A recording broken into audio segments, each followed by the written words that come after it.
Movie के start होते ही हम 2 साइंटिस्ट को देखते हैं जो दोनों हस्बैंड वाइफ थे, जिनमें हस्बैंड का नाम क्लाइव और उसकी वाइफ का नाम एल्सा था। और ये दोनों असल में जेनेटिक साइंटिस्ट थे, यानी ऐसे साइंटिस्ट जो अपने एक्सपेरिमेंट्स के जरिए नए नए क्रिएचर्स और एनिमल्स बनाया करते थे। यानी दोनों एनिमल्स या फिर क्रिएचर्स के डीएनए को मिक्स करके एक नया एनिमल्स और क्रिएचर बनाया जाता है।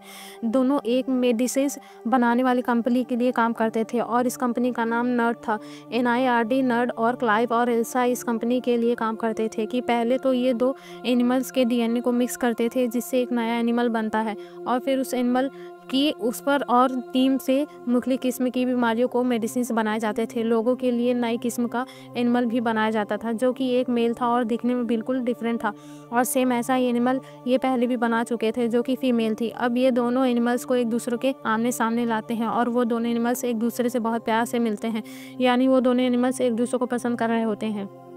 इसका मतलब ये था कि उनका एक्सपेरिमेंट सक्सेसफुल हो गया था। ये देखकर वो दोनों अपनी कंपनी के बॉस के पास जाते हैं और उसे बताते हैं कि हमने बहुत सारे एनिमल्स के डीएनए को मिक्स करके ये अलग तरह का एनिमल बनाया है और इसकी प्रोटीन की मदद से हम बहुत सारी बीमारियों को मेडिसिन बना सकते हैं, और इसके साथ साथ हमने एक नया तरीका भी डिस्कवरी किया है और वो है कि इंसान और जानवर के डीएनए को मिक्स करके एक नई ब्रीड भी बना सकते हैं और डेफिनेटली हम बहुत सारी बीमारियों को मेडिसिन भी बना सकते हैं। उनकी बॉस बताती है कि जो काम तुम कर रहे थे, यानी जो एक्सपेरिमेंट तुमने किया, उससे कंपनी बहुत ज़्यादा खुश है, और जो तुम बात कर रहे हो यानी इंसान और जानवर के डीएनए को मिक्स करने की, उसके लिए कंपनी अभी एग्री नहीं होगी फिर। और जो जानवर तुमने बनाए हैं हमारी कंपनी उनके ऊपर रूटीन से मेडिसिन बना चाहती है, इसलिए सारी रिसर्च को रोक कर मेडिसिन बनाने पर फोकस किया जाएगा। जिस पर क्लाइव रॉयल कहते हैं कि अगर हमने ये काम स्टार्ट ना किया तो कोई और कर देगा, जिस पर बॉस कहते हैं कि हमने कब कहा कि हम ये काम नहीं करेंगे, हम ये काम ज़रूर करेंगे, मगर उससे पहले हम मेडिसिन बनाएंगे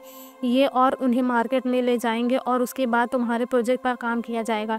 इसलिए वो उन दोनों को मना कर देती है। इस बात की वजह से ये दोनों डिसपॉइंटेड हो जाते हैं, और क्योंकि वे दोनों जेनेटिक साइंटिस्ट थे तो किसी कंपनी के लिए जानवरों के प्रोटीन से मेडिसिन बनाने का काम नहीं कर सकते थे, इसलिए वो डिसाइड करते हैं कि हम सीक्रेटली अपने ये लैब सर्च को आगे बढ़ाएंगे। इसलिए ये अपना काम स्टार्ट कर देते हैं, लेकिन इस काम को आगे बढ़ाने के लिए उन्हें इंसान का डीएनए चाहिए था। इसलिए ऐसा लाइफ को उसी को एक डीएनए ला कर देती है। लाइफ पूछता है कि ये किसका डीएनए है, जिस पर एल्सा कहती है कि ये किसी अननोन पर्सन का डीएनए है, और ये फिर इंसान के डीएनए और उन एनिमल्स के डीएनए जिनमें इन्होंने बनाया था उन पर एक्सपेरिमेंट करते हैं। ये लोग बहुत हार्ड वर्किंग करते हैं लेकिन इन्हें सक्सेस हासिल नहीं होती है, और इस बात की वजह से वो काफ़ी ज़्यादा अपसेट हो जाते हैं। एक दिन एल्सा एक और डीएनए लेकर आती है और बताती है कि ये सबसे बेस्ट डीएनए है, और इसलिए हम अब अपना एक्सपेरिमेंट इस वाले डीएनए पर करेंगे। और ये फिर उस डीएनए और एनिमल के डीएनए पर एक्सपेरिमेंट करते हैं, और कड़ी मेहनत के बाद इनका एक्सपेरिमेंट सक्सेसफुल होता नज़र आ रहा था।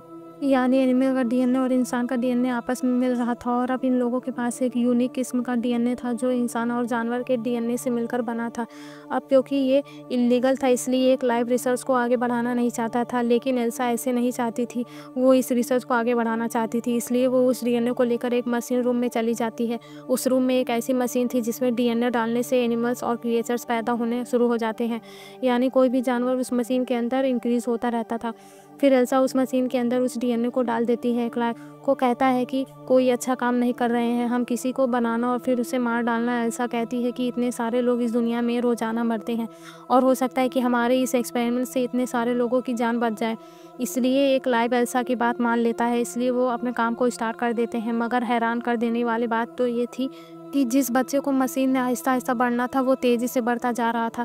वो चेक करने पर उन्हें पता चलता है कि बच्चा बिल्कुल नॉर्मल है, लेकिन शाम को लैब का अलार्म बजने लगता है और ये जो लोग जाकर जब चेक करते हैं तो वो देखते हैं कि बच्चा पूरी तरह डेवलप्ड हो गया है, यानी वो पैदा होने के लिए बाहर आने के लिए डेवलप्ड हो गया है। इसलिए वो उसे बाहर नहीं निकाल देते हैं, जो काफ़ी अजीब लग रहा था।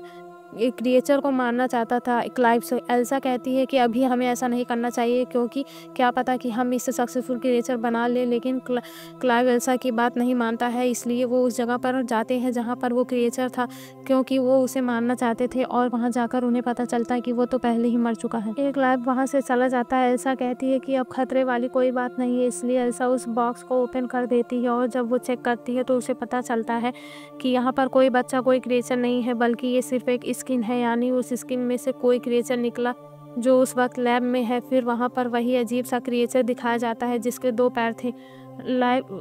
उस क्रिएचर को देखता है और वो एल्सा को कहता है कि तुम जल्दी से बाहर आ जाओ, मैं पॉइजन गैस ऑन कर रहा हूँ। लेकिन एल्सा क्लाइव को बात नहीं मानती है और वो उस क्रिएचर को कहती है कि मैं तुम्हें कोई नुकसान नहीं पहुँचाऊँगी, इसलिए तुम मत डरो। और ये सुनने के बाद वो अजीब सा क्रिएचर एल्सा के पास आता है और उससे डरता भी नहीं है। लेकिन तभी पीछे से क्लाइव एक रोड लेकर वहाँ पर आ जाता है, जिसे देखकर उस क्रिएचर को गुस्सा आ जाता है। फिर क्लाइव और एल्सा वहाँ से बाहर आ जाते हैं। क्लाइव एल्सा को कहता है कि मैं पॉइजनस गैस ऑन कर रहा हूँ क्योंकि इस क्रिएचर को ज़िंदा नहीं रख सकता, मैं इसे मारना चाहता हूँ। जिस पर एल्सा कहती है कि नहीं, हम सिर्फ इसे बेहोश कर देंगे क्योंकि मैं देखना चाहती हूँ कि ये कैसा बाद में क्या कितना पावरफुल होता है।